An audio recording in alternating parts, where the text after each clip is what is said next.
You know, like I joke and I say, I've never met a person yet who says they can't stop thinking good thoughts.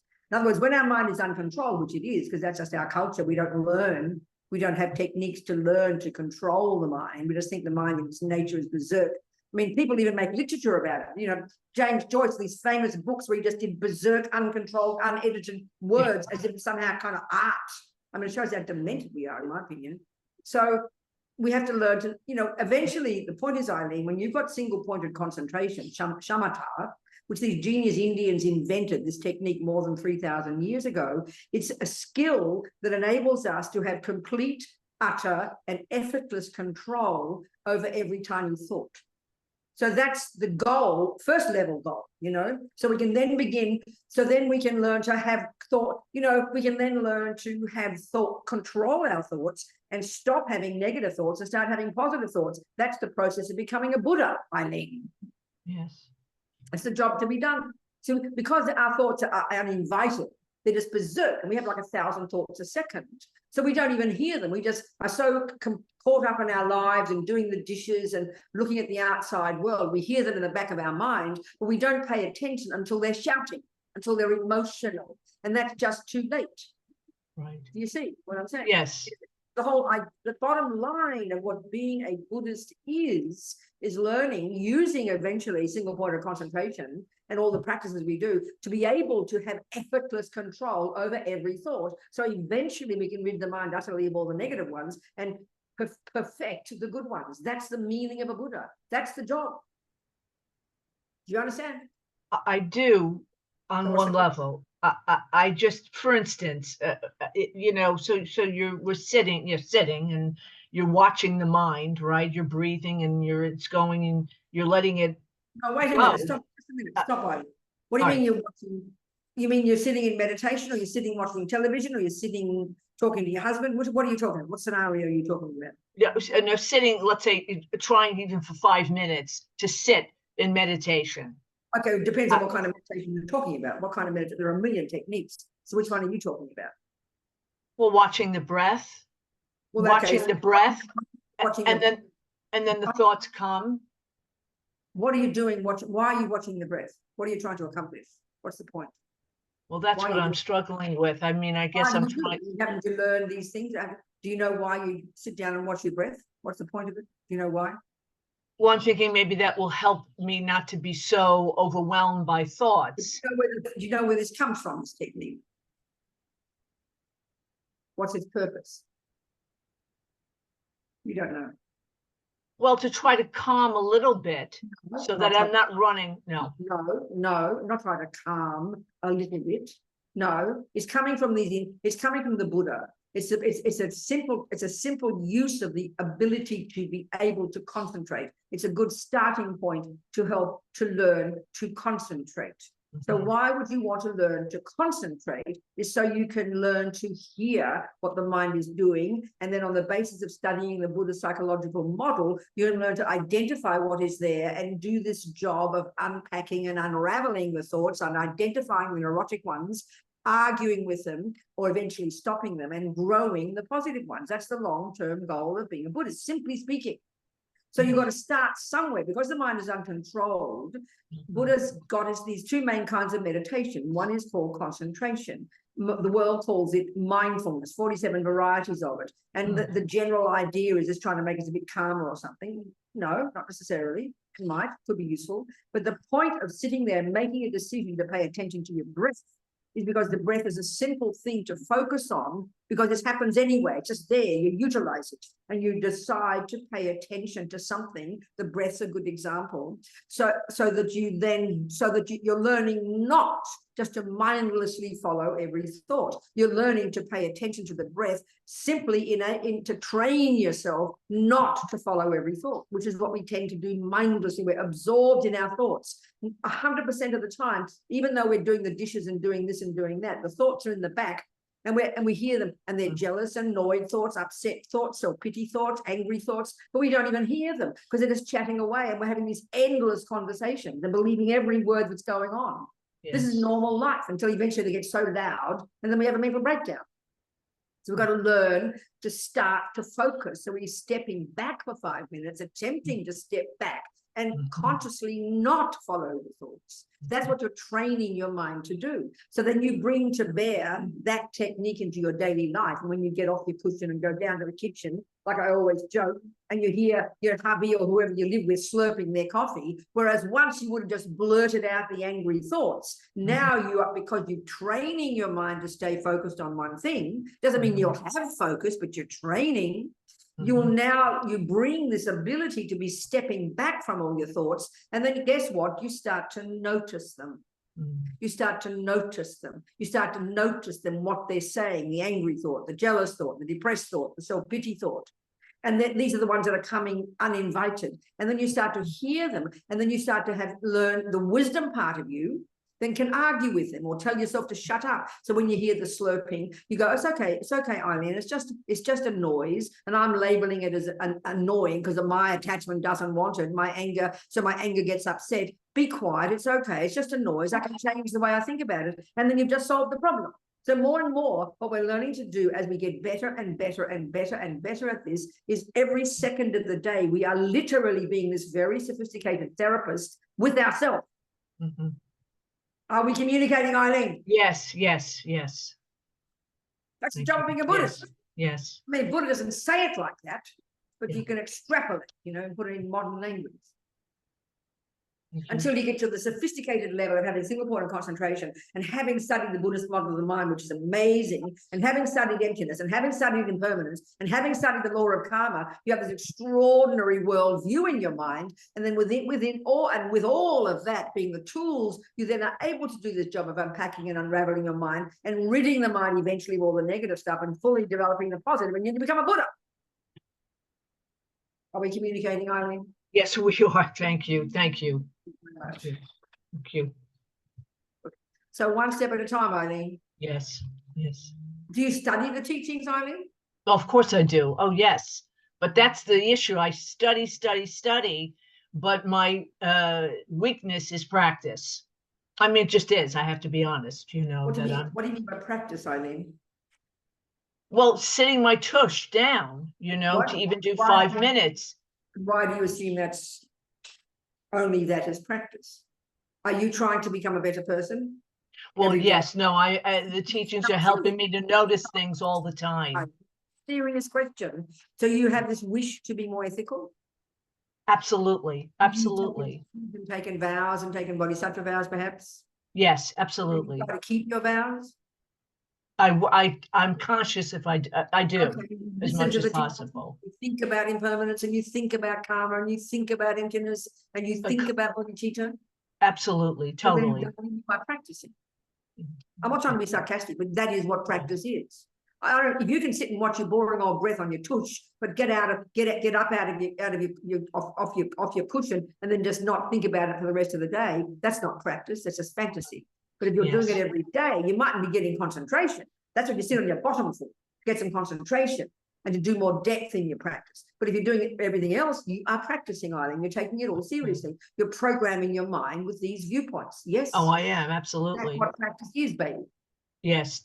Yes, it's the core. Thank you. If you've taken vows and those things, then it means you've got some commitments. So that when you took refuge, you commit to do offerings every day. You commit to do this and that. So if you're doing that, keeping your commitments, when you say you're lazy and you don't sit on your tush, you mean you don't keep your commitments? Or you don't even know what I mean by that? Well, I philosophically, I'm committed, yes, to the path. But not meaning that. When you took refuge, you committed to do a half a dozen things, and then you took vows. You vowed to refrain from certain things, and when you took vows, you committed to doing about 157 things. And if you've taken initiation, you've got even more commitments and more vows. So you should know all those things. Have you done all those things? Yes, I've taken refuge. Yes, I have. And have you taken the bodhisattva vows? I took them online with you once. The bodhisattva vows. And have you empowerment from a holy being like Manjushri or Tara or Chenrezig or something? No. Okay, that's fine. So then you've taken your bodhisattva vows. So if you took them online with me, I must have sent you a PDF. Yes, I have that. Yes, and I read it. Yes. Eileen? Do you study it? Yes, yes, I do. And then you're practicing, baby. All right. Thank you. And you make offerings every day on your altar and take refuge Oh, every day. absolutely. Oh, absolutely. Well, then Twice a day. you are Yes. practicing, you're doing more than, I don't care, sit on your bottom. I don't care about your bottom.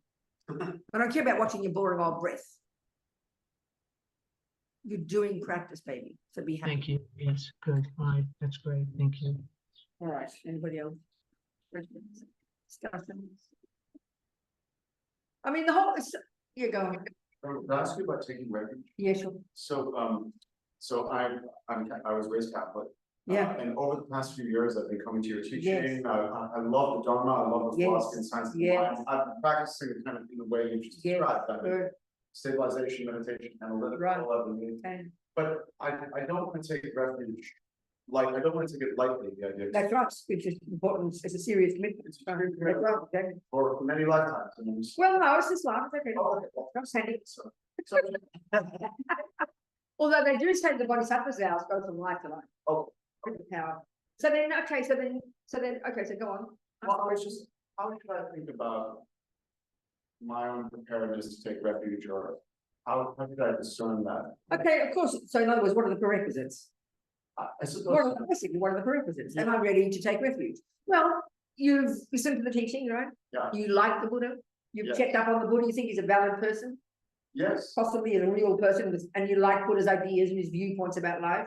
yes, and I apply those ideas in my life. Okay, okay. So you've tested a bit of it. That seems to be reasonable for you. Yes, So then that means that means you seem like you're ready to commit to just formalize your commitment. You're already committed in a way. So that's all taking refuge is like a formal. I mean, I think we're beings of shape and structure, and we like formal. It's helpful for our mind to have structure, I think, and we are physical beings in a world. So I think it's just, it's really helpful to do things formally. So taking refuge is when you would, you ask, you have certain people that you like, so-called teachers, who for you represent the Buddha, and if you've checked up on that person as well as the Buddha, then you might ask that person.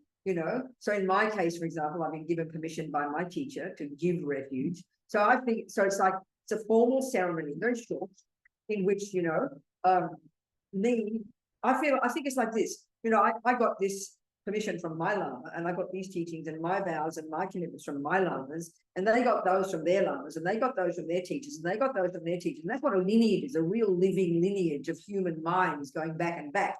And for me, it's like plugging into a power source, but you get it right back to the Buddha. Do you understand? Yeah. That's the idea of lineage. And that's in everything we do. I mean, I was thinking of my mother. She was a classical musician, She taught me Bach. Well, Bach's dead, right? But she got it from her teacher, and you could track right back in an unbroken chain of real humans, knowledge of human minds right back to Bach. That's amazing. That's what really powerful, So if that lineage breaks, then there's not knowledge anymore, So then you'd sit in with that person, we've done it here from time to time. And then we'd go through it, and you'd just follow sort of thing, and you repeat some things after me, and you commit it, and then the second little part is where you take the lay vows, and the vow not to kill, not to steal, not to lie, so on and so forth. And it's just short, but it's formalizing what already is in your heart, and the vows are particularly very special. Buddha talks psychologically about the power of vows. We can discuss all that. Well, maybe we'll discuss it now. Yeah. So first of all, it seems to me you've checked on the Buddha, you feel confident, you're already practicing. So why not formalize? Why not formalize? Because it gives them strength. I think it gives them strength to your practice. Because when you do it, you're committing. They talk about commitments. That's what I said to Eileen. You commit. Sometimes there's a thing where you commit to do something. It's a bit like you sign a contract, So I always think of the Scientologist. I think he has to have been a Buddhist in the past, that too. I think he lost the plot a bit, though. What's his name? Huxley. No. What's his name? Who? Harvard, yeah, Harvard. Because he talks about lifetimes, and you sign this contract where you're committed to 1 billion lifetimes. That's exactly what you're doing here, except it's not quite like that, But he has to have been a Buddhist in the past. I think he just got a bit wacko on the way, and kind of misinterpreted things, right? Can be fundamentals. Anyway, it's you commit to do certain things. So it's like if you sign a contract, you're kind of shaking hands with somebody. You agree, I'll agree to do my part, you agree to do your part, we shake hands on it. And we would never want to break a contract, you know. So it's kind of also, it's helpful for our mind to have that. You know, it's like, so then you commit to doing certain bits, some practice, like I said to Eileen, when you take refuge, you commit to make offerings every day, you commit to do this, you commit to say, take refuge 3 times, you commit to half a dozen things. And then the second lot are the vows, and that's, so sometimes you have a commitment, which is a thing, a promise to do something. And then the second one, a vow is a promise or a decision you make to refrain from something, right?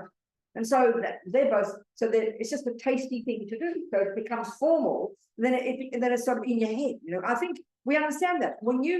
I think my feeling is, you can say to yourself, "Oh, I must go on a diet one day." And then one day you say, "I will go on a diet." Guess what? That's when everything changes, because you committed to do it. You've got in your mind, you've made a decision. So when you make a decision to do something, that's when it's more powerful. And it's you who's making the decision. Okay, in front of somebody, I'm like a witness, you know, representing the Buddha if I were to do it, but you're already doing it yourself. And we need that kind of thing. We need things to support our practice, you know. So when you know you've got a commitment every day, it's a really marvelous thing to be able to do it. And that's what I'm saying to Eileen. She's done her commitments. You keep your commitment, you keep your vows. It's like, did I, you know, I've decided to go on a diet. Check out what have I done today? Did I do the right thing? And then you can rejoice and be happy. So it's got a lot of meaning, you know. So it seems to me you're more than ready, you know, just have to decide, request, you know, if you've met teachers and people, you should request. That's it. You understand? Yes. Okay, now. What else, people? I won't talk about vows now, we'll talk about vows another day. Hello, sweetheart. Yes, Viviana. Hello, darling. Happy to see you. Viviana's in Italy. Very happy to see you. I'm very happy to see you. Good, sweetheart. Me too. Can I ask? I study book of Lama Yeshe, and the way of Tantra is now Mahamudra. Good, darling. Wonderful. Yes. And there is your prefazione. right. I don't know Italy. That's right. Okay. In this book, Lama Yeshe talk about breathing technique named Tummo. Yes, Tummo. that's right. Exactly. Yes. Okay. And the energy, the Kundalini energy, and where can I find some about this technique, this Tummo? Where can I study this? Which book are you talking about there? What is the name of that book that you have there? Way of Tantra, the path of Tantra. Is it called Introduction to Tantra, or what's it called? The Way of Tantra? The Way of Tantra. Is that the one? The Way. Okay. So, okay. The Way. So I think it's probably, can you see, look on the preface or the introduction and see whose name is on it on the bottom. Please look at the preface and see if, or edited, and see if it's edited by John Landau. Is that the book? Jonathan Landau. Who edited the book? Now I look at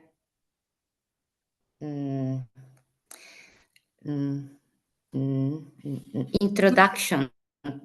Introduction. So who introduction? Edited? What in English? The original.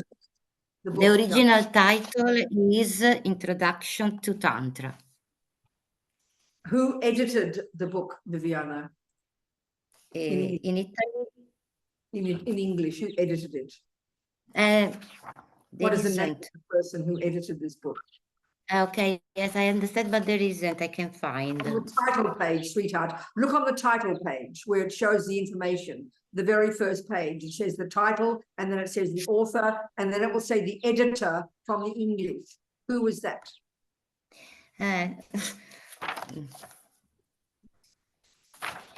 Because the Italian edition is Chiara Luce.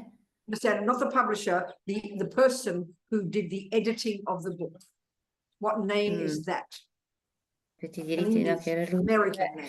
Yes, I understand, but there isn't right. Doesn't say. Is there an introduction? Viviana, is there an introduction to the book? Is there written an introduction? Whose name is at the end of the introduction?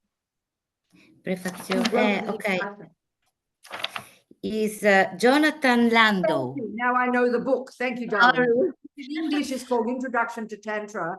And this is, yes, it's a marvelous book. Well, the book of Lama Yeshe is called The Bliss of Inner Fire. That is the book you are discussing. That is the one by Lama Yeshe talking about Tumo. It's called The Bliss of Inner Fire. And I think it is in Italian. So check out. Oh, thank you so much. Thank you I so beg your much. pardon? It's the bliss of inner fire. Inner fire is Tumo. So I'm sure it's in Italian. The Bliss of Inner Fire by Lama Yeshe. Okay? Thank you. I write All right. the This is title. it. Good. Thank you. Wonderful. Thank you, sweetheart. Thank you. Thank you so much. Darling. So what else, people? Maybe let's talk about vows then, seeing as you asked. I want to get your name. What's your name? Steve. Steve. Okay, let's talk about vows. Let's talk about vows because they're powerful psychologically. I mean, they even say in the Buddhist teachings that there's something like the Buddha says, something like there's vows are kind of like a subtle energy, a subtle physical energy visible to clairvoyance. It sounds very cosmic, you know. So let's look at the meaning of that. Why would it be that a vow psychologically is so powerful? Well, I think it's logical. This is not if we put in our own terminology, you know. So first of all, straight away, like I said to Steve, the moment you decide to do something, the difference is incredible, isn't it? You can say, you know, I might meet my friend John. Oh, you must come for lunch one day, John. I might say that to him for 27 years. And then one day I say, come to lunch. Then everything changes because you do it. So intention, as Lama Zopa says, everything exists on the chip of the wish. And the word intention in Buddhism, not meaning like motivation, but intention meaning volition. That's every millisecond in the mind. That is the mental factor that is driving everything we do, but it all happens so quickly. So intention, I will. This is the most powerful thought we can have, you know. So then all of vow is a very powerful, I will not do that. And a commitment is a very powerful, I will do that. So psychologically, you can already see it so powerful. As soon as you own it and say, I will or I will not, then you will do it or you will refrain because you are deciding it, you're choosing it. It's sort of obvious, you know. So, okay, what is a vow then? Well, you know, at the very first level, once you've taken refuge at the same time, often at the same time, you would then take what they call the 5 layperson vows. So in Buddhism, there's different levels of vows. You've got the very first level, which is related to the first stages of practice. They're called the vows of restraint, of refraining from harming. You know, this is the very first level. Then later on, more advanced level, you've got the vows of actively benefiting others. So there's a difference, you know. So why would the very first level be refraining? In other words, don't. Why don't, you know? Well, the assumption is, isn't it, is that we're uncontrolled. And this is the Buddha's point. The Buddha's entire point is our mind from life to life to life is completely driven by the neuroses, the delusions, the afflictions. These are absurd, negative, deluded, afflicted, suffering states of mind. As long as you're quote unquote in samsara, they are going to be in your mind. Then along, of course, we've got a decent human body, and due to our past practice, we can also access our virtues. They're our saving grace. We know we have the ability to be loving and kind and patient. I mean, this is like miraculous on this earth. Have a look at it, you know, it's incredible. So, but the negative ones are the causing of the problems. They're the ones that hold us back. They're the ones that cause us suffering. They're the ones that cause us to harm others. So vows are also related totally to this view of the Buddhas, this concept of karma, the law of cause and effect, which as far as the Buddha is concerned, is a natural law that runs the universe. He didn't make it up. And this is he's not the boss. So this is the massive difference. If we've been used to being Muslims or Christians or Jews, the usual view of religion is where there's a boss, a creator. And this is the default assumption, I think, in our culture of what religion means, you know. So we often just bring that to Buddhism without analysis. But there's this massive difference, a fundamental difference. In Buddhism, there is no boss. There is no such concept as a creator. Buddha's not just being argumentative. He argues with it philosophically. It's a misconception, he says. We don't need creating. We do fine creating ourselves. The Buddha's view in many ways is fundamentally different in this way. On the face of it, it's very similar. You know, Jesus has got a little list of 10 don'ts, and so has Buddha. Sounds the same, you know.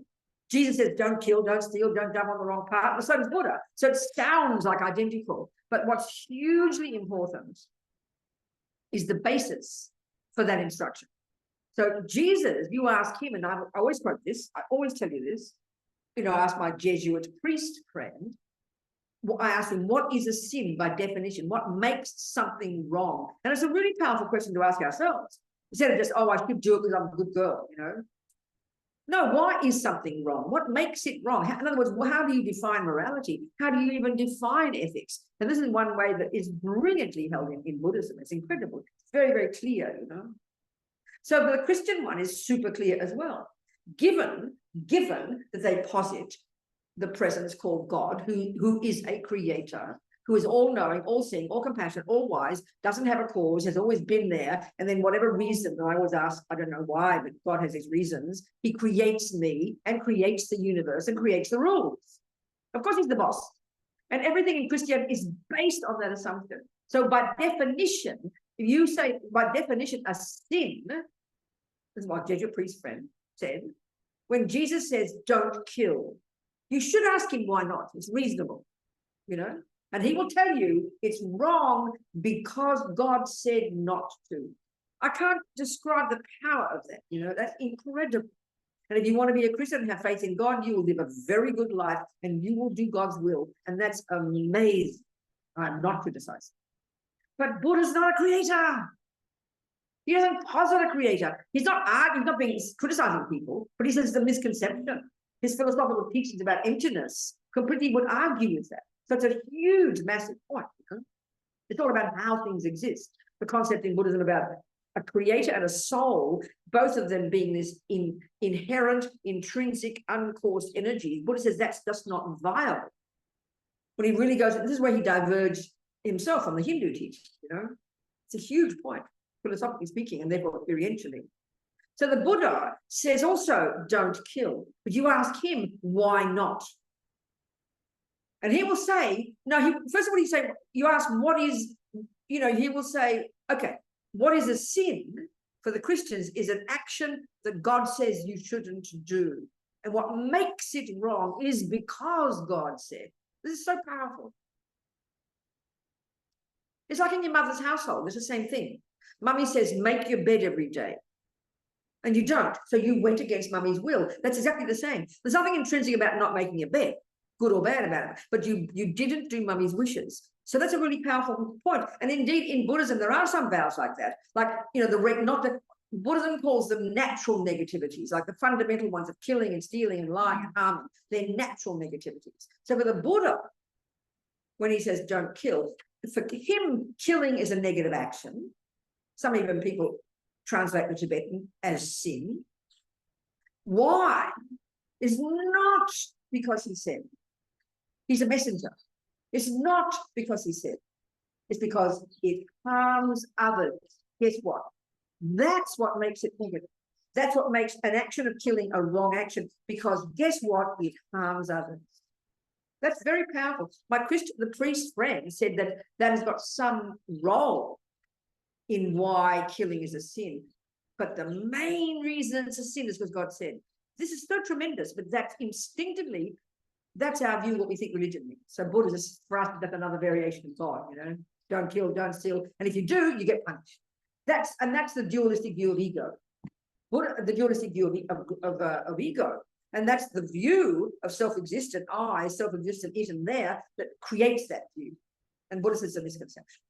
So for Buddha, he's like a doctor. It's a perfect example, you know. Your doctor will say, don't smoke, Robina. And you must ask why not. It's a reasonable question. She will not say, because I say so. And therefore, if you do, she'll punish you and give you cancer. That's what we think of as religion. And Buddha says that's just not how, that's infantile. It's not even valid. It's not viable. It's not workable. It can't be like that. So this is the first one. So therefore, a negative, so okay, why is the first level of practice not be kind to others? Because the delusions are driving us. Because even though we're nice people, we're still in samsara, we still have ego grasping, we still have attachment, we still have anger and jealousy and low self-esteem and anxiety and fears. We're still self-centered by definition. And Buddha's view of self-centeredness is very subtle, very sophisticated.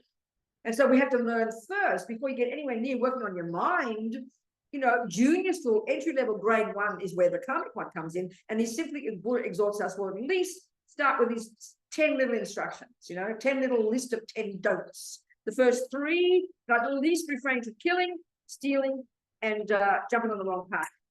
In other words, at least contain your body and prevent it from harming sentient beings.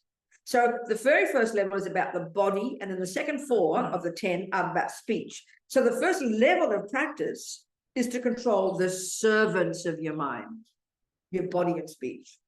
It's a tremendously powerful practice. But when I first heard about controlling your behavior, I thought it was kind of boring, I'll behave nicely. But it's tremendous. But given that we're driven by delusions, attachment and anger and upset and jealous and despairing and rubbish, then on the basis of those, our body and our speech do actions that harm others. So karmically, because everything you think and do and say, this is Buddha's natural law, it's the natural law that he's observed, that every minute second of what we think and do and say programs our mind. You sow seeds in your mind with everything you think and do and say that produces the person you become. So think about that. Why would I want to become a killer, a stealer, or a liar? I would not. Thank you very much. So it's all totally, not even this first level of Buddhist teaching. One is he defines it as a negative action because it harms another. But this is a crucial point. He exhorts us not to do it because it will harm me. I think in the West, we miss this point completely. We just hear it as judgment and reward and punishment, and I'm a naughty girl, I'll get punished, and I shouldn't have done that, and I'm bad. This is the kind of the voice of ego. I'm a naughty person. We beat ourselves up, or we wait for someone else to beat us up and to judge us and punish us. We're like babies. That's how ego is. So this very first level of practice, given that our minds are uncontrolled, given that we have body and speech, and they do the damage, they do the damage. They harm others. And those actions are the heaviest because they harm others, but because the heaviest because they harm us. So the reason behind Buddha exhorting us at this first level to not kill, steal, lie is because I don't want the future suffering of being programmed with killing and stealing and lying. Because everything I think and do and say sows seeds in our mind that will ripen in the future in 4 different ways. My type of rebirth, my tendencies, experiences like that, and environmental results. So this is the very first level of practice. So that the beneficiary of, not even before a vow, the beneficiary of me deciding I'm not going to kill, steal, and lie. The beneficiary for sure are the people, I'm the purpose of the teachings here at this first level of the vows of refraining, the vows of restraint, this level of practice. The direct beneficiary is oneself. Yes, as Lama Zopa says, the rats and roaches will have a party because he leaves them in peace. But the teachings are directly related. The beneficiary of those instructions is oneself. And we miss this in the West totally. It's like self-respect. In other words, exactly the reason you would not smoke cigarettes is because you don't want future cancer. And nobody would call that self-centered. But in the West, we think, oh, what do you mean I shouldn't kill because I don't want future suffering? That sounds self-centered. It's intelligent. That's what Buddha means by self-compassion. The reason, so what he calls a negative action at the very first level, the heaviest, is an action that harms another. But the reason at the beginning he exhorts us not to do it is for one's own sake. Because everything I think and do and say programs me and turns me into the person I will become. So merely living merely at this first level of practice, merely refraining from harming others is already a tremendous practice. Tremendously powerful before you even begin to proactively be benefit to others. But to refrain from harming is a tremendously powerful level of practice because that's what benefits others. You leave them in peace. Then you can start to look at your mind and do your practices and start working on your mind. Then you go to the bodhisattva path and proactively benefit others because now you're under control. Now you've harnessed the energy of your body, speech, and mind. So now, okay, why are vows so important? This first little list the Buddha gives is just his advice. It's just advice. He exhorts us to not kill, steal, or jump on the wrong path. 3 actions of the body. Then he exhorts us to refrain from 4 actions of speech, which of course is for us humans, animals make a few sounds, but we're the ones with our sophisticated thoughts and our clever words. So the 4 of speech are really powerful. He exhorts us not to say words that aren't true because they harm others. He exhorts us not to abuse people because it harms others, because they are actions that harm others. He exhorts us not to rabble on about nothing because it bores people to tears, and not to speak bad things behind backs and create disharmony, you know, which is what we spend our lives doing. We love to talk about people behind their backs. We never stop criticizing politicians and our parents and our colleagues at work behind their backs, you know, creating incredible disharmony. So again, these are defined as negative actions because they harm others, but we decide, and there's no vow here yet, to use these as the basis for our life, good ethics, because I don't want the result of that for my mind. You've got to have the view, this is the point of karma, that every millisecond of what I think and do and say is the very process that produces me. This is what takes us time to hear. We just hear it as another variation of punishment and reward, you know. And that's why ego wants to get away from these things. Because we think as long as no one sees us do it, as long as we don't get caught, phew, I got away with it. This is beyond infantile. This is how ego is. It's sort of like a child, you know. So it's sort of like you go home after your doctor's told you not to smoke and you notice she's not around. So out come the Marlboros. Well, I won't get cancer because she doesn't see me. That's how we think of morality. It's like childhood. And that's the voice of ego. No wonder we're neurotic. No wonder we're anxious. No wonder we're crazy. No wonder we're guilty. Because we're trying to hide our naughtiness from people. Our biggest fear is being people exposing ourselves to others, isn't it? Our biggest fear is people see us, see our negativity. You talk, I mean, people, like, you know, for example, I've got a friend who's a theatre director. So people who are famous, you know, due to past karma, they're famous. And the major fear is you can't believe that people think you're a good actor. I'm going to really see who I really am one day, you know. You feel terrified of being exposed. This is one of the hugest things of ego. So we all have this garbage view of ourselves, you know. We're scared of being caught. Scared of being caught all the time. So we try to hide. This is the worst part of ego. It's kind of shocking. And that's because we have the view of punishment and reward. We have this dualistic view in our mind. Don't blame your Catholic mother or your Jewish mother. It's a view we already have in the mind. It's a view of ego. So long as we show nice to the world. And that's because we have this massive attachment to be seen as a good boy. So it's trying to show to be a good boy, terrified we'll get exposed for being a naughty boy, you know. I mean, no wonder we're exhausted. This is all ego grasping. It's all ridiculous dualistic view of ego, you know. So the view of karma here is you begin to take responsibility.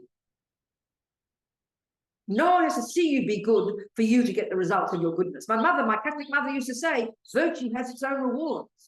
That's the Buddha's view. But all we want is praise, then our thing to be a good girl, and we don't get it, we get upset. And all we don't want is criticism, so we try to hide, you know. This shows our dualistic mind, that shows it. And that's how we think of morality. But this view is so profound. Whatever you think and do and say produces you. You are the producer of yourself. You are the boss. When we start to understand that, we understand karma. So who in their right mind would want to lie and steal and kill? Who would, I mean, for their own sake? And if we miss that, we've missed this first stage of practice. It's self-respect. That's self-respect. That's self-compassion. Buddha's view. So that's just taking this advice as Buddhas as a guideline, not a vow yet. So why a vow then? Why the extra level of a vow? It's so powerful, I tell you. Okay, so in order to understand why vows are so powerful, why we need them psychologically for our own sake, is we have to understand how karma works. And the crucial piece here is that okay, when you do an action, any action we do, everything we do, say or think, leaves a seed in the mind, just naturally. You know, naturally, it's just the way it is.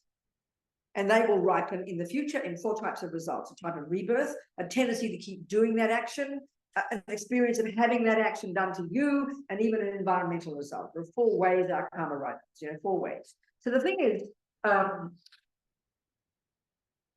in order for any action we do to become what they call a fully ripened result, which is a type of rebirth.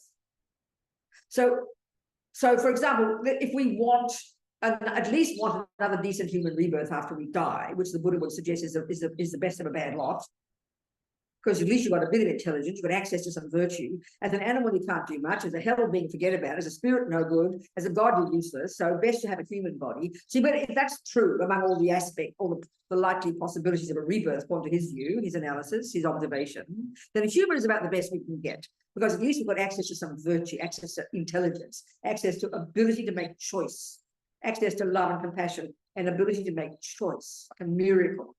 So then to get a human body, we need strong, intentional, non-killing karma. So that means the crucial thing and the crucial player in any action we do, the thing that makes it powerful is when it's the thought. The mind is the boss. So your body can stand on an act, but no intention, no motivation, no awareness. An ant died from your body, but you could argue there's almost no karma created of killing because there was no mind, a thought to kill, and no anger. It's sort of logical. The mind is the point. So in order for an action of non-killing, which is the cause of getting a decent human body, we need to, if we want just a decent human body, and that's going to happen at the time we die, and the death process is very precisely laid out, especially in the Vajrayana tradition.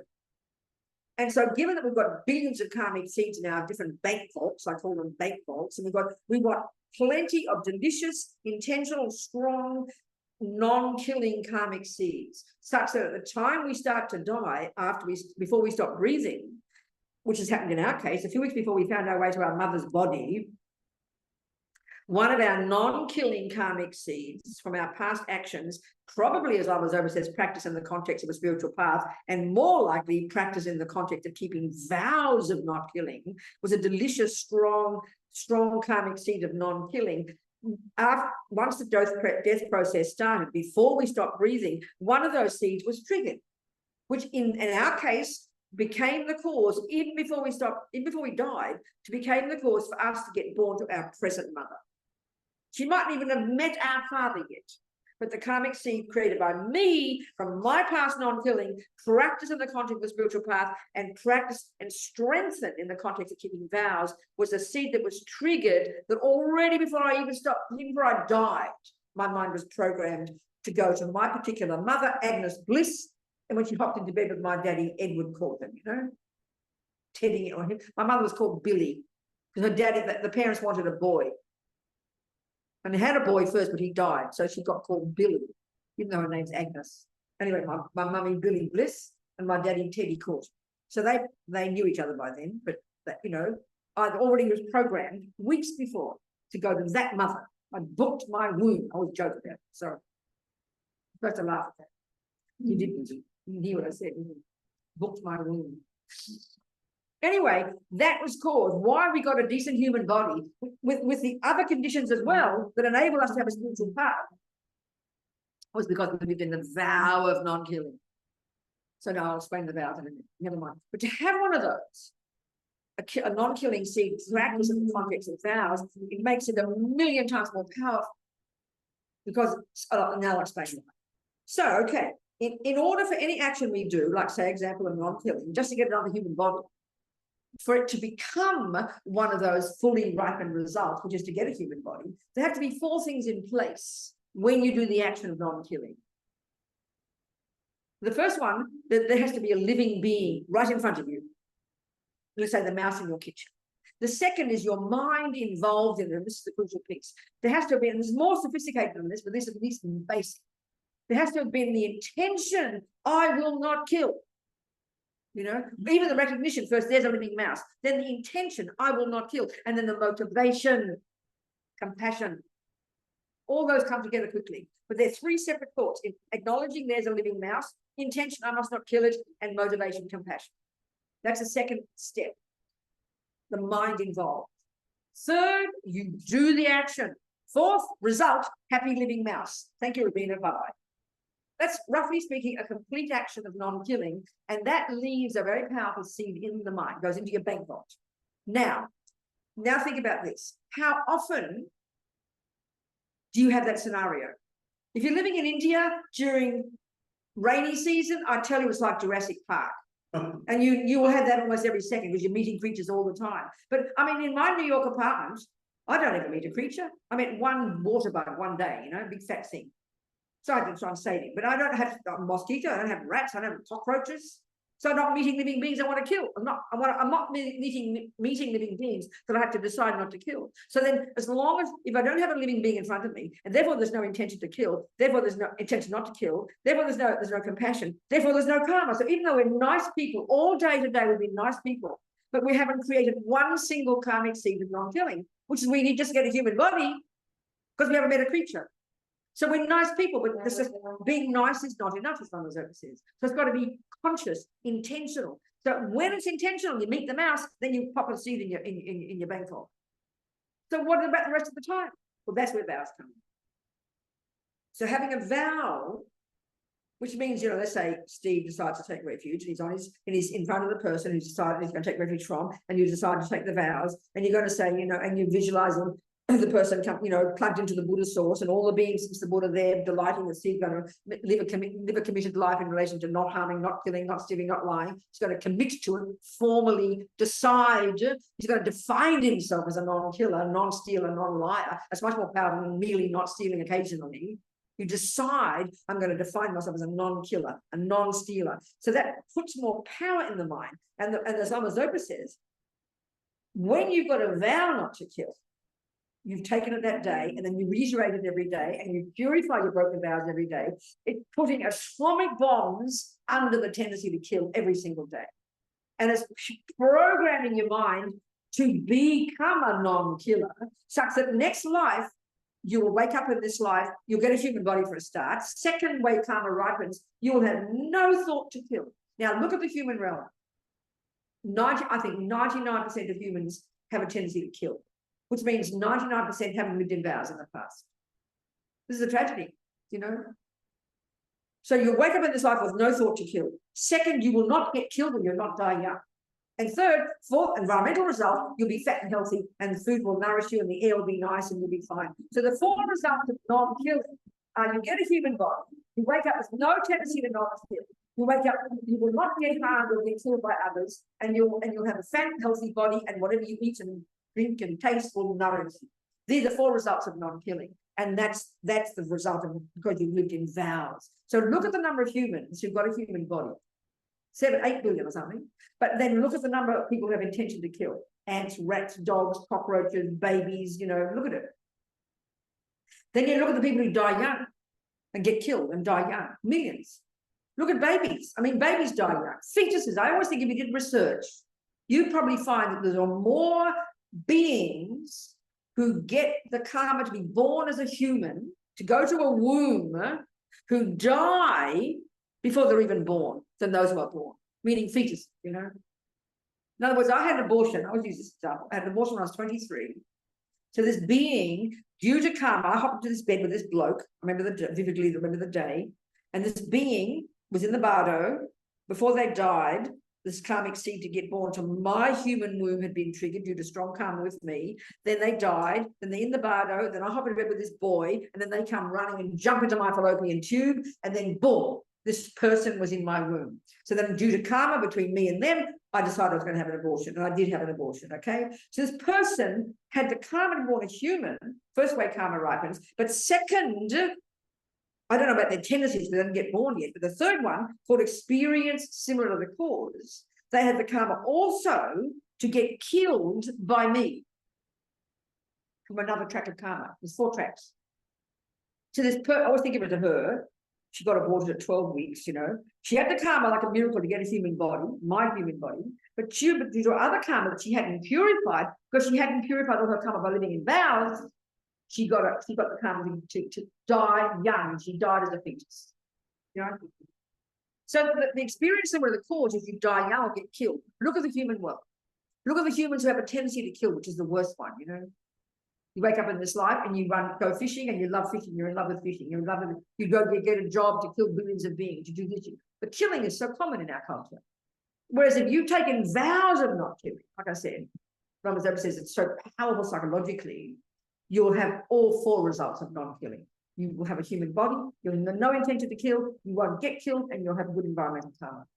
So vows are said to be so powerful. And the way he puts it is that having a vow not to kill is in your mind 24 hours a day. And it's you're ticking over virtuous karma of non-killing 24 hours a day. Whereas without a vow, you have to have intention and motivation. So the vow is more powerful even than intention and motivation.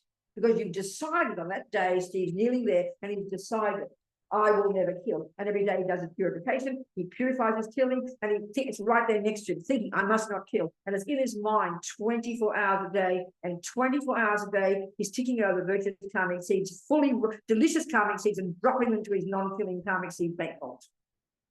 And then next life will get a human body, no thought to kill, won't get killed and won't die young. And because he's got the Dharma, he'll be able to have the life that we've got now, which is at least have a spiritual practice. So vows have to be so tremendous. And I think there's logic to this. If you have in your mind a decision to go on a diet, it's much more powerful than merely thinking, oh, I will and I should, or occasionally try and stop eating. You've got to decide, and it's there in your mind. And the other one about vows is, you can see it with negative karma too. I always use the example as well of this little boy, was a big boy. This woman who came to Courtin years ago in the 90s, and I was there, and she came to my room in tears. She said she's just getting over the grief of the death of her beautiful 29-year-old son who died 5 years before scuba diving. He'd been a fisherman all his life. And this is the way karma works. If you look at the 12 links, it's so powerful, There he is as a human, this boy got a human body, this nice mother. He had lots of other karmic results, good tendencies, a nice person, good experiences, similar to the Course. People liked him, he had a good job, he had lived in a good environment, he had a lot of results of good karma. But he had, within his mind, he was born, along with his virtues, he had the tendency to kill because he hadn't purified it. So there's 4 tracks of karma, remember? One is the type of rebirth you get. So Hitler got a human body. That's the fruit of one of his karmic results of virtuous karma of non-killing, one of his bank vaults. But he had a second lot was his tendencies. Okay, this wacky guy, look at him, he killed millions of people with his crazy ideas. So he had his other tendencies from other karmas to kill and harm other beings. So there's no contradiction, And then third, eventually, well, he killed himself, didn't he? So there's 4 tracks of karma. 1, the type of rebirth. 2, your mind within that rebirth, your tendencies. 3, your experiences in that rebirth at the hands of others mostly. And 4, environmentalism. So this fisherman was a lovely human being. She was in tears and she said, where's he being reborn? Because, I said, well, I don't know, darling, go and ask Geshe Lama Courtin. This wonderful Lama who's a yogi, amazing holy being. So she went to see him. And these lamas never tell you what they see. I mean, they're all totally clairvoyant.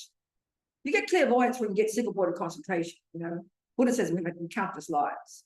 We've had shamatha many times because you've accessed a subtle mind, you've gone to the subtle level, you've got the power to see the past, see the future. This is just natural in Buddhism. It's something special. We've had it many lifetimes. So this holy being, not just clairvoyance, but compassion, wisdom, and all the rest. So she said, where's he being reborn? But she told him his name, the boy. And he said, first, he saw straight away exactly, and he said, first he was born in the animal realms, and now he's in the hell realms. And she told me, she said, oh no, what can I do for him? And she said, Geshe Lama Courtin said so sadly, what do you mean just for him? He said, for everybody. And she said, was very moved by that. She's not a Buddhist, I'm actually years later. So the point is, so it's like this, there he was, he's got a human body. So we can deduce that he had a tendency to kill. Are our windows closed? No. Huh? Are our windows closed? They're open. Why can't we close them? It's all that loud noise. Isn't it disturbing? Well, you're happy. My voice is loud enough. Your voice is louder enough. You didn't notice? Okay, it's fine. Sheila can do it. Don't worry, Sheila can do it. You, Sonny, can do it. Who is it? Yeah, go do it then if you want to. Doesn't matter anyway, never mind. Sit down. I'll keep talking. I'll keep shouting. Okay, so are we communicating so far, people? Yes. Good, I'm so happy. So this fisherman, this breaks my heart, this one. This is how karma works, So if you look at the 12 links of dependent arising, it's kind of like a description of the process. And there's one part in there that's very tasty. So there's this boy. He gets a human body. So because we know he's got a tendency to kill from the fact that he feeds, then we have to deduce He's been in the lower realms in the past as a result of killing, the fully righted result of killing. So that exhausts itself. It becomes exhausted, it's finished. And one day, like a miracle, a virtuous karmic seed was triggered at the time he died, from when he was an animal, no doubt. Could have been born a fish, you know? So then this virtuous karmic seed was triggered and he got this human mother in California. He had lots of other good tendencies as well, and he had good experiences as well, and he got environmental karma as well. Lots of good results ripened in that life. But because he hadn't purified all aspects of killing, one, by living in vows of killing, non-killing, and two, by purification practice, these are the fundamental practices we have to do every day, he still had the residual results of killing, which is the tendency to keep killing, which is the worst one, the experience similar to the cause of killing, which is to die young or get killed, and he died at 29, and the environmental, I don't think he had that. But the worst one is the tendency to keep killing. Much better, thank you. Now I can shout quieter.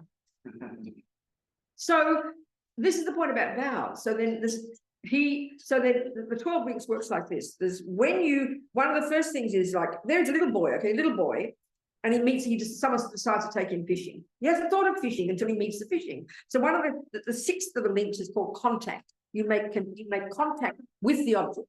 In this case, killing, fish. So then next millisecond, because he's got the karmic tendency to kill in his mind, which until then was kind of latent, because he has a karmic tendency, then instantaneously, the next one is, after contact with that scenario, because of his past tendency to kill, equal to the extent of his past tendency to kill, in his case, and it would have been from attachment, because when you kill with fishing, you're not angry. Fishing is attachment to the action, to the end result, you know. And fishermen don't hate fish. They like fish. They're attached to fish, and they're attached to the killing of fish. So the tendency was instantaneously after contact. The next one's called feeling, and there's either pleasant feeling or unpleasant feeling. I mean, there's another third one. Don't worry. So in his case, he had intense pleasure. Pleasure is a word for good feeling. So the extent of his tendency to kill equaled the extent of his pleasure the second he saw fishing. And then the next millisecond, attachment or craving, attachment kicks in, the eighth link, and then it paints a divine picture of fishing. Then of course, because he got pleasure from it, and it paints a beautiful picture, then of course, he's found his purpose in life. I'm a fisherman. I'm not being critical. There's one man I knew, read about, Australian journalist. He talked where he first went trout fishing. He said it was like a cosmic experience. In other words, he got incredible blissful feelings. Now, we read about torturers getting pleasure. We just think they're like, we can't understand it. That shows the intensity of the habit to torture. So clearly the guy who got cosmic experiences when he went trout fishing was because he had a deep, deep karmic habit to kill. And when he meets fishing, and it's like he's in bliss. That's why I remember reading, remember this years ago in America, that one guy called BTK? Remember him? Bind, torture, kill. A guy in some state where they don't have the death penalty, so he got 35 murders. For years and years, he had this secret life where he had a dungeon. He created it, purposely built to capture. He captured people, kidnapped them, always more than one, bound them, tortured them, and then killed them. And he got, as he said, he got orgasms from it. Now, of course, we just don't understand that. That all orgasm is, is a very, very pleasant feeling. And what happened to trigger it for him was killing and torturing. Just because the intensity of some past karma of being an animal, with respect to animals, they live in utter fear and they torture and kill each other. That's what they do. So the intensity of those habits, and the fisherman is just mild happiness, just don't have cool orgasms, just have pleasure. And then attachment makes it beautiful. Attachment paints a picture. So, of course, all we want in life is pleasant feelings. That's all people want. We're driven by the craving to have happy feelings. So imagine how happy he was, founding his purpose in life. So he defined himself as a fisherman. So what I'm getting at here is, basically, he took a vow to kill. That's the intensity of a commitment, I'm not being critical, it's just looking at how the mind works. So because of his past karma to kill, he found the fishing like a miracle. It gave him pleasure, and then he had attachment to it. So of course he defined himself in terms of a fisherman. He was a professional fisherman all his life, and the fisherman and all the fish came running. I went fishing once with a boyfriend trying to impress him. Not one fish came. I had no karma to kill. No fish had the karma for me to kill it, you know. So I gave up trying. So all those fish are there with their mouths open, waiting for the hook. They've got the karma with him, you know. This is the tragedy for the fish and for him. He spent his life killing fish. And this is the tragedy of harming. This is a tragedy of harming as a result of attachment. It doesn't look harmful. Fishing doesn't look harmful in our culture because it's pleasing. He's not angry. He's not there like a maniac terrorizing fish. But in reality, you are. Fish are torture. The way fish, huh? I have to, no, not yet. I have to finish. I'm on a roll. I'm sorry, but we just finished the whole thing. Then we can talk. I didn't know how fish died, you know. But I got this uncle, he's dead now. He was a Lithuanian. I keep talking this story, I'll have to go back again. Because the Australians had this white Australia policy. They did have, now they don't have. They had this white Australia policy. They didn't like anybody in who wasn't white. It was really quite outrageous. And during the Second World War, Australia's a big country, as big as in North America, but about 4/5 of it is desert, you know, but they started to build infrastructure. And they desperately needed more people, so they tried to get the poor old Brits to come and gave them 500 acres. But the poor Brits came along, and there was 500 acres of desert, so they gave it up and went back. And then eventually, after the war, they were desperate to get more white people coming. So they started, and this is not joking, they first wanted the English, then because enough English didn't come, they then lowered their sights, and I'm really serious, and started letting in the white Europeans, the ones with blue eyes and blonde hair, the Eastern Europeans, or all the Nazis. So my uncle was Lithuanian, was a policeman in the war in Germany. He was a Nazi, basically. They all got into Australia for 10 pounds, you know, it was 10. Anyway, I'm joking, but I'm not joking. So there's my uncle Stasi, who was a peasant, a nice peasant, who was a nice man. My auntie married him. My auntie Robina Bliss, she got married, she was 45, and then she's desperate for a husband. So he needed a wife to skin the rabbits and skin the chickens, because he had this karma to kill. He lived in the country by the river, and we'd go there in the summer to swim in the river. And I never thought about fishing. And one day, because he killed the eels in the eel season, the ducks in the duck season, the quails in the quail season, the fish in the fish season. He was very good at this. He was wonderful. Then curiously, he let his garden had an acre of vegetables. He never used spray. He said, let the insects enjoy it. So he had something. It was interesting. But the fact is, he came home one day, as he would, with his bag of fish. And there we are on the riverbanks, lying in the sun in the middle of summer, 100 degrees, and he throws these fish on the ground. And I said, but Stasi, his name was Stasis. My auntie became Robina Akushauskas. She was Robina Bliss, and she became Robina Akushauskas. Anyway, there's Stasi, we call him his name is Stasis. And I saw these fish, and they were all alive. And I said, Stasi, they're not dead yet. And he laughed, said, that's how fish die. I didn't realize that. Fish die this agonizing death, you know. They're in the boat. So there's this man, due to past killing, due to his attachment, due to the pleasure, and we don't realize all this, you know. Because when you see something that gives you pleasure, that's why the torturer, BTK, he knew enough to know it wasn't cool. But the habit was so intense, and the pleasure he got from it, we can't even resist cake, people. This shows how desperate attachment is. We can't even resist a piece of cake. Do you understand my point here? So can you imagine if a strong tendency to kill, there's Stasi with his fishing and his quails and everything, or there's BTK torturing human beings and getting bliss from it because of the intensity of his past actions, then we're like suckers, we can't even resist cake. So all we want is pleasure, all we want is a pleasant feeling, and then attachment kicks in and makes it look delicious, so we keep trying, you know? So there's this boy, this fisherman, right? Just a fisherman, a nice guy, but we don't think fishing's bad, right? But he all his life he'd go fishing, and what that meant was he saw hundreds, if not thousands of fish in his boat, flapping their little bodies. They don't have legs, they don't have a voice, they can't shout. If they'd been pigs, they would have been squealing, blood everywhere, you know. But the fish died quietly. But he never, and this is because of attachment. Attachment paints a delicious picture of things. So he was never able to see the reality of the suffering of the fish. His mother went fishing with him one time. She hated fishing. She went one time to please him. She did not have a tendency to kill. Therefore, she could see nakedly the truth that the fish were unhappy. But that's the tragedy of attachment.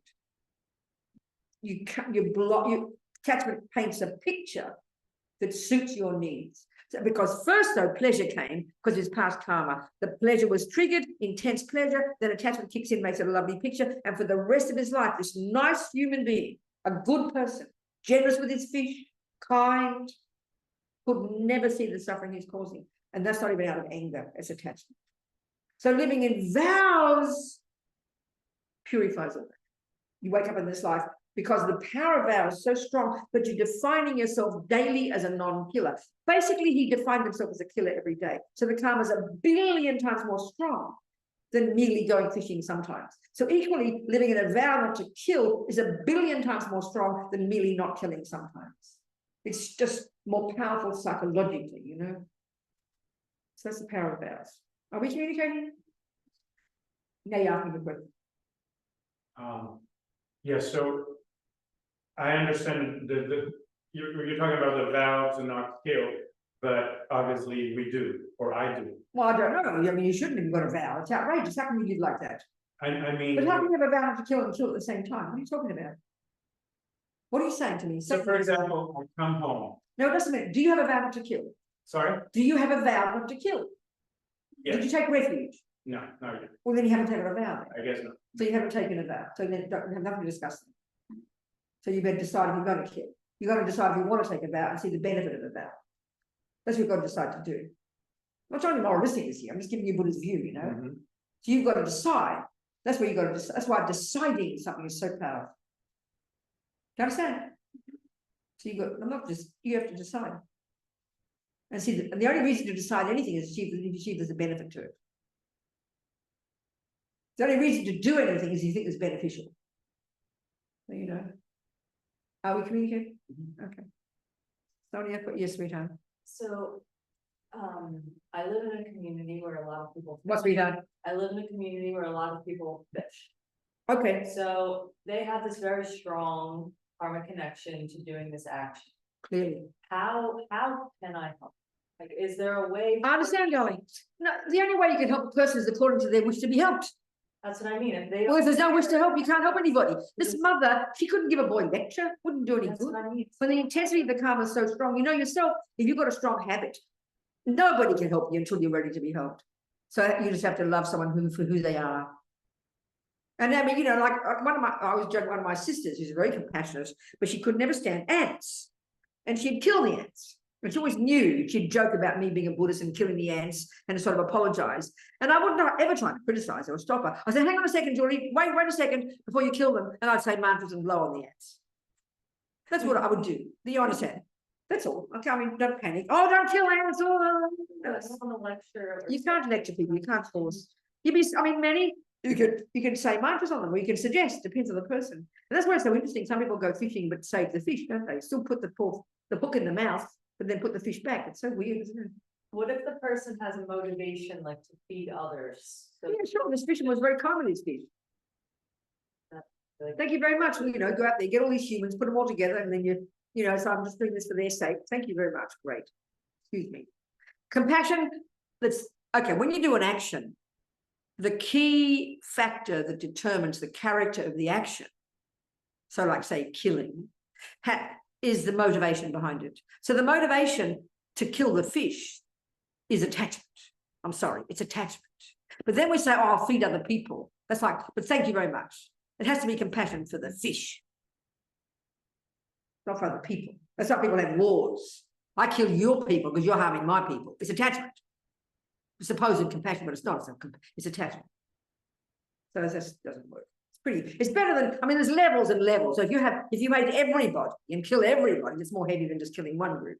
But basically, you know, I mean, there's levels of killing. There's a million different, you get 27 different fishermen, and each of their karma is different, and each of their motivations. But basically, we're looking at how to define an action as negative or positive. The key thing is the motivation. You can even kill a fish with genuine compassion for the fish, thinking the poor thing is suffering. And people do that now, they're doing it to their grandmothers. And we're killing our grandmas now, and as well as our pussycats. I mean, poor veterinarians spend most of the time killing cats and dogs, and it's even seen as virtuous. And you even get criticized if you don't. So so that's fine for you. For you, maybe you killing the fish out of compassion for the fish, not the feeding people.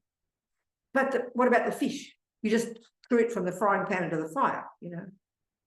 It's like I've got a headache and you have got a pill, but you forget whether it's cyanide or aspirin, and you think, oh, I mean well, and there I am dying in agony. Thank you very much. You meant well, but that's not enough. So anything, what we're talking here too, is any action you do.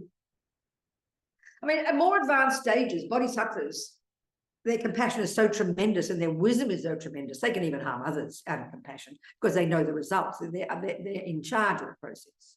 Whereas we're mostly just driven by delusions, you know. Do you understand? So try and be cautious. Best to avoid harming sentient beings if we can, you know, for your own benefit. Forget about others. I'm not a fisherman. No, I know, I'm just talking. I know, I'm just talking. Yeah. So what else, people? Yes, Alona, talk to me. 3 o'clock. Yeah. Hi, Yes, Venerable. Yes. Hi. I wonder in the Tara's prayer, when I can't I hear you. recite, I can't hear you so well. in Yes. the Tara prayer to Tara, Go on. I ask to empower me to actualize as much as possible the most subtle vows to become the perfect Bodhisattva. Right, What yes. are those subtle vows? Oh, no, I have no idea. No. Maybe it means vows at a most subtle level, because there's levels and levels and levels of everything, you know. Just as you get a more sophisticated practitioner, I'd suggest there's a subtlety of vows. I don't know actually what it means, but I can imagine it means as you become more advanced as a practitioner, your mind becomes more subtle, and the negativity is more subtle, and everything gets more subtle. That's all I can say. I don't know precisely what it means, but don't worry. Just keep your gross vows, and that goes from there. I do. One more question, Venerable. In the same prayer, what is the diamond vehicle? What, dear? What is the diamond vehicle? Tantra. Okay. Thank you. Yes. Questions, people? Anybody? Yeah. No. Okay. Anyway, there was a lot I said today, wasn't it? I shouted very loudly, and it was a lot. So are we communicating? Yes. Good. So I can't imagine not having vows. I feel sad not to have vows. I have confidence in vows. For me, I want the benefit for me. The thought of keeping my vows every day and doing my purification practice every day for my benefit, I'm so excited. I'm so happy. I'm really just so happy to do it. Do you understand? Yes. Because it's for one's benefit, psychologically. And that's why it's so important to unpack it past all the religious aspect. You know, we hear it as very religious. Doing what someone else has said. You understand? It's so not like that. It's powerful psychologically. Yeah. Yeah. I've never, thank you for this explanation. I learned a lot, and I realize how it's related to many other things that you talked about, like setting motivation. That's right. Or, you know, the degree to which we're consciously programming the mind. It Yeah. seems like the vow is a very powerful way to kind of instantiate. Absolutely. This No question. mind, Yes. this life, and That's right. No question. Yeah. And no question of that. That's the whole point. yeah. That's the point. So and this is all the very first level of practice. You take your vows, you take refuge, you take your vows, and you reiterate them every day. They protect you and guide you. They guide you, and you purify. You do the 4 opponent powers. You have a perfect practice with just this much. You're doing everything perfect, and then you're more easily able to then begin to work on your mind and do the job of becoming your own therapist. This is the starting point, you know. Without this, you can't get ahead. Do you understand? Yes. Yeah. What else, people? Yes, dearest Paola, talk to me, sweetheart. May I ask you something? Can you hear me? I can, sweetheart. Okay. Can I ask you something? If I took refuge and didn't take all vowels, but now I am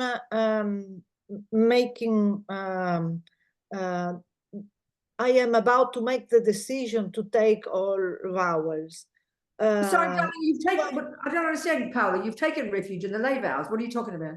Yeah, but You've already done I that, right? didn't take all vowels.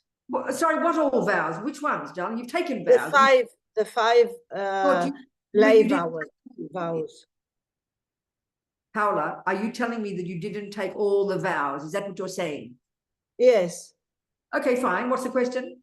And but if I now making the decision to take all of them, the rest of Yes. them, Sure. do I have to ripen the idea to create the cause and effect to do it, or can I just do it? Power, you need to take them in front of somebody. You take these vows in like you did In front before. of you, in front of you. Choose to, it'll be me. Yeah, sure. Yeah. Of course. You must do that. So next time, you know, we do the ceremony, maybe we can do it here, you know, I mean, because I've got a list of about 20 people who want to take refuge, and I'd rather do it in the centers. So we can do it here again.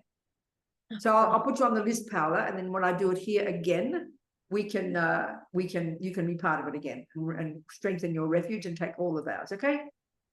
All right, darling. Thank you, sweetheart. Fantastic. Thank you. Yeah. What else, people? That'll do for today. That's enough, isn't it? Food for thought. Yes. Good. You've been a Buddhist for so many years. Maybe you decide to go to the next step. Haven't you been a Buddhist for a long time? Sort of. Sort of. You mean half Buddhist, not quite Buddhist. Your decision, darling. Come on. Anyway, all I know is it's important to unpack all these things. Unpack in the sense of putting it out properly, not just hearing superstition and religious and punishment and reward, which is so strong enough, you know, isn't it? We're like babies, you know.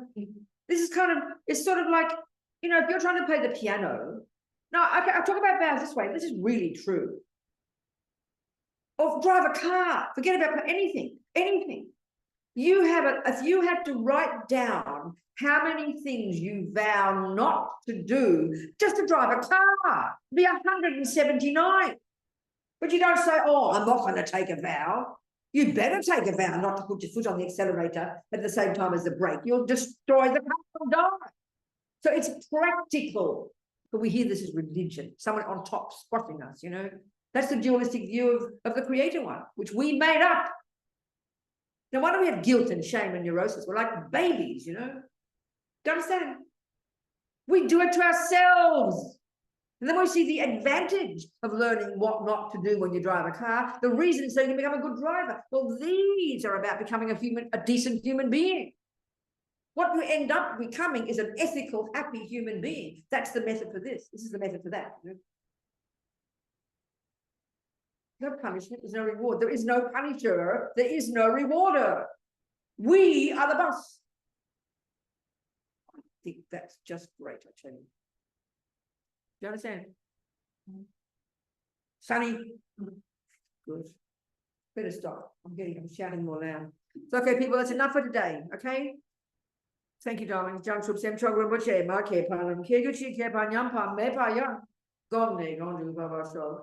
And that's it. And all these seeds we've planted, anything that's useful today, these seeds have gone in, take it as advice, attempt to practice it so that you can turn into this marvelous person that we all have the potential to be, right? That's it, people. Thank you, sweethearts. So kind. Thank you, everybody. Thank you, darling. Thank you. Love you. Thank you, darling. Thank you. Thank you very much. Thank you, Venerable. Thank you Thank so much. you. Thank you. Thank you, Sonny. Thank you. Thank you, Venerable. Thank you. Bye. Goodbye, everyone. Bye, everybody. We can figure this out.